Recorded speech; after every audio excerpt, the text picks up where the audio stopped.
সকলোকে নমস্কাৰ জনাই মোৰ চেনেলৰ অন্য এটা ভিডিঅ'লৈ স্বাগতম জনাইছোঁ। আজি ভিডিঅ'টো সখীহঁতৰ ঘৰৰ পৰাই আৰম্ভ কৰিছোঁ। এয়া সখীহঁতৰ ঘৰত মই পাচলি কাটি আছোঁ। আনফালে পেহী আৰু খুৰী সকলোৱে কাটি আছে, কাৰণ তেওঁলোকৰ ঘৰত আজি নাম এভাগ পাতিছিলে। আমি তালৈকে আহিছোঁ আৰু এয়া সখীয়নীয়ে ভকতসকলৰ কাৰণে, আইসকলৰ কাৰণে চাহৰ যা যোগাৰ কৰি আছে। আমাকো দিলে, আমিও খাই ল'লোঁ। আনফালে এয়া বাও আমাৰ লগতে বহি চাহ একাপ খালে।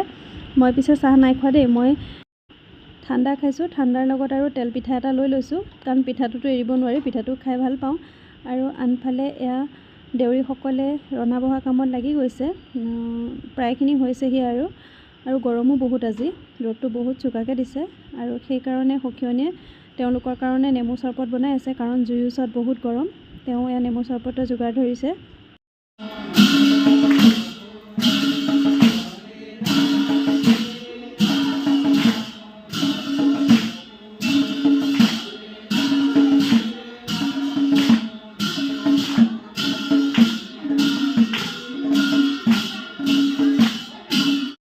এয়া হৈছে সখীৰ দেউতা, তেওঁ অলপ অসুস্থ, সেইবাবে তেওঁ শুই আছে।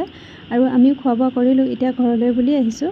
আহিয়ে ঘৰতে জেলি কেক এটা বনালোঁহি, কাৰণ ভতিজাজনীৰ আজি জন্মদিন আছিলে। সেয়ে আম আৰু কল দিয়ে পটককৈ মই জেলি কেক এটা বনাই তাইক দিলোঁগৈ।